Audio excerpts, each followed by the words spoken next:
All right, welcome back, everyone, for another deep dive. We always like to get into the really meaty stuff here, and today we're going to be tackling something that's kind of foundational to, well, pretty much everything else we talk about, the philosophy of education. Yeah, it's like the underlying code. If you ever thought about why we teach, what we should be teaching, what the goals should be, well, those are the kinds of questions that the philosophy of education grapples with. It's a pretty big topic, right? I mean, education is everywhere, so where do we even begin with something this vast? Well, lucky for us, there's a great resource that we're going to be using as our guide for this deep dive. The Philosophy of Education entry from the Stanford Encyclopedia of Philosophy. It's pretty comprehensive, lays out all the key areas we need to cover. So, consider this your roadmap, everyone, as we venture into this philosophical landscape. And just to give you a preview, we'll be exploring questions like, what is education? What are its aims? Should it be focused on the individual or society? What should we be teaching? And how do we deal with those really thorny issues like controversial topics in the classroom? Lots to unpack. Yeah, for sure. Okay, so let's start at the very beginning. When a philosopher looks at education, what are they actually trying to understand? Like, what's their object of inquiry? Well, the first thing they do is try to figure out what education actually is. It's not as simple as it might seem at first glance. I mean, we all went to school, so we kind of have an intuitive idea of what education is, right? Right. But I guess there's more to it than that. Right. The Stanford Encyclopedia entry actually lists out all these different practices that we usually consider part of education. Things like supervising learners, the act of teaching itself, coaching someone in a particular skill, how we form habits, evaluating progress, mentoring, counseling, even those motivational and disciplinary aspects of learning. So it's like a whole ecosystem, not just about the content of what's being taught. Exactly. And what's interesting is that these very practices raise all sorts of ethical questions. Ethical questions like what? Well, anytime you have one person or institution guiding another, especially when it comes to young people who are still developing, you have these power dynamics at play. And that raises questions about justice. Is everyone benefiting equally? Are we treating learners fairly? Are we using our authority appropriately? I can see how that gets complex really quickly. It does. And that's why the philosophy of education doesn't exist in a vacuum. It draws insights from all these other fields: psychology, sociology, political science, even economics. You can't really understand how education works without understanding the individual learner, the social context, the political structures that shape it, and the economic implications. So it's really interdisciplinary. Very much so. And what's been happening more recently is a shift towards what's called non-ideal theorizing. Okay, I'm going to need you to break that down for me. What's non-ideal theorizing? Basically, it means moving away from these abstract, idealized visions of education and getting more grounded in the real world, acknowledging the imperfections, the injustices that actually exist within educational systems, and trying to come up with ethical analyses that are relevant to those realities. And to do that, philosophers are engaging more and more with empirical research from other fields. So it's about making philosophical ideas about education more practical, more actionable, especially when it comes to issues of fairness and equity. Exactly. It's about trying to make a real difference. All right, so now that we have a sense of the landscape, let's get into some of those big foundational questions. It seems like a lot of early work in the philosophy of education was focused on trying to pin down the very nature of education itself. Yeah, you had these really influential thinkers like Richard S. Peters, who were trying to define what makes education distinct from other forms of learning or training. He argued that it's not just about transmitting knowledge, it's about fostering understanding and appreciation for what's being learned. It's about developing a student's mind. And he had this idea of voluntary initiation, right? Yeah, it's like the learner has to actively participate in the process. Can't be forced on them. He saw it as this kind of initiation into these different ways of thinking and acting, these domains of knowledge and inquiry that have their own standards of excellence. So it's not about memorizing facts. It's about developing the capacity to engage in these different disciplines, these different ways of making sense of the world. Right. And he had this great phrase. He talked about students joining the conversation of mankind, like they're becoming part of this ongoing intellectual and cultural tradition. It's a really beautiful image.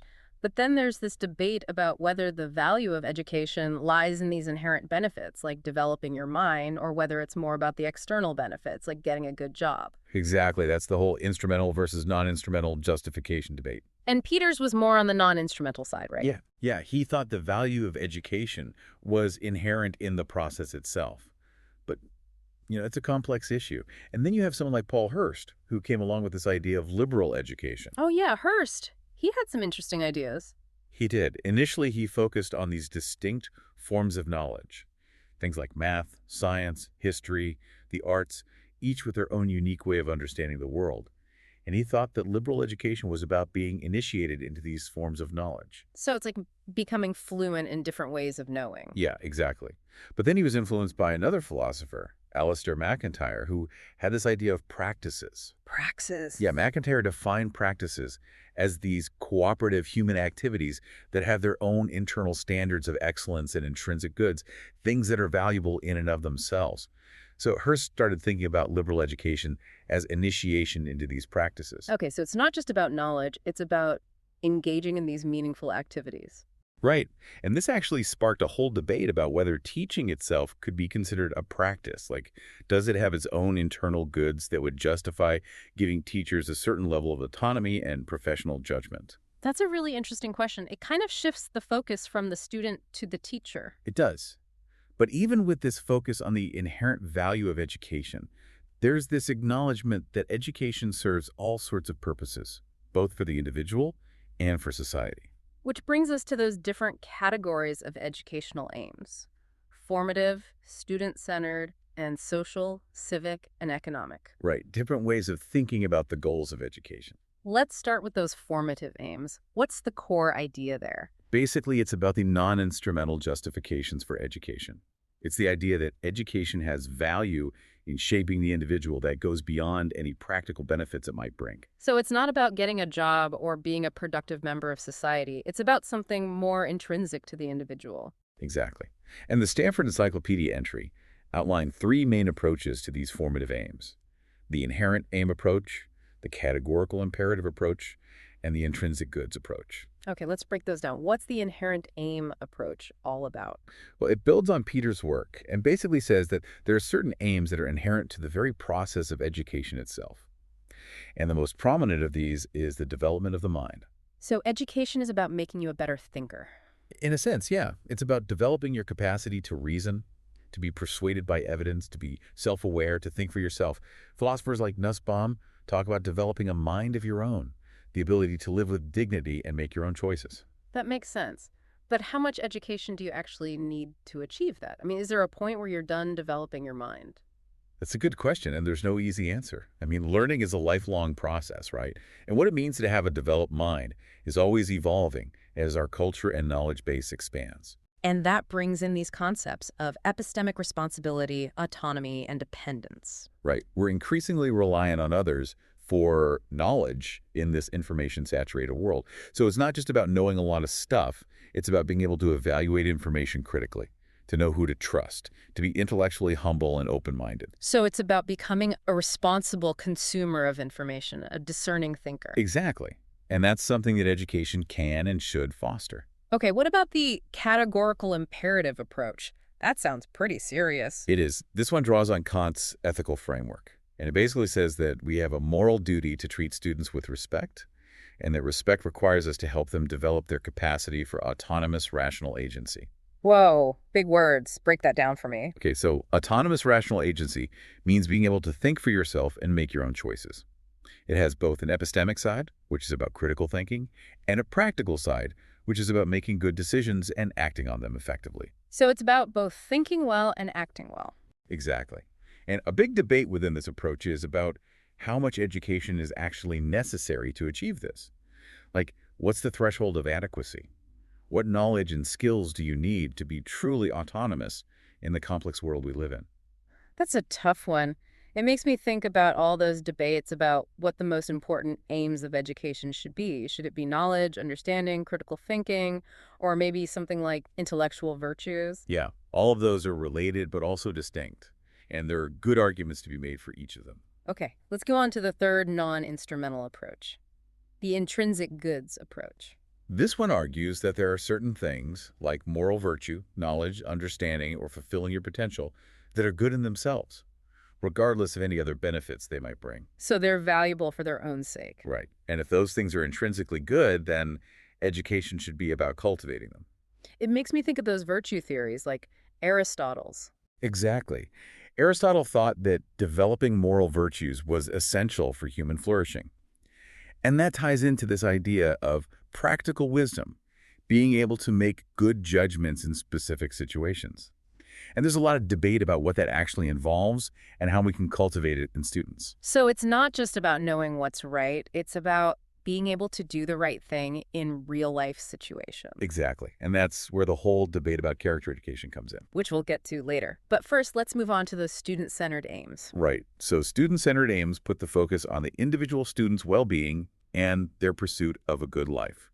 Thinkers like Brighouse and Ladd talk about things like democratic competence, personal fulfillment, and economic productivity as key elements of flourishing. It's about giving students the opportunities and the skills they need to live a life they value. Right. And flourishing is understood as a life that goes well, both objectively and subjectively. But can we actually teach someone to flourish? Isn't that more of a result of their own choices and circumstances? That's a good question, and there are some who criticize flourishing as an educational aim for that very reason.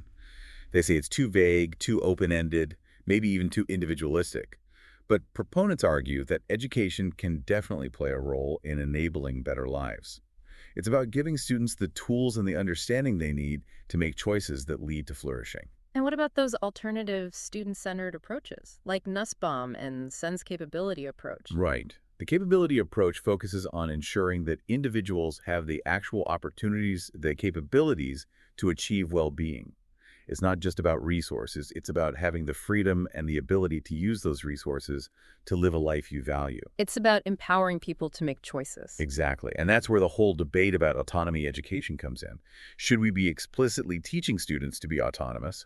And if so, how do we do that in a way that respects their individual values and beliefs? And then there's the whole issue of preparing students for the workforce. Right, economic productivity is a big one. But there's a lot of debate about how much emphasis we should place on that. The College for All movement, for example, has raised questions about whether we're pushing too many students into higher education and neglecting other important educational goals. And there are concerns about the role of higher education in social mobility. Is it really the great equalizer, or is it perpetuating inequality? Lots of tough questions there. Okay, let's move on to those social, civic, and economic aims. This is about the role of education in shaping society as a whole. Oh, exactly. Schools have always been seen as having a responsibility to prepare citizens, to foster national unity, to contribute to economic growth. And in recent years, there's been a really big emphasis on those economic aims. Which has sparked some controversy, I'm guessing. Oh, yeah. There are a lot of concerns that prioritizing economic outcomes might be overshadowing other important goals like critical thinking, civic engagement, and personal well-being. Like, are we just turning schools into factories for producing workers? That's the worry.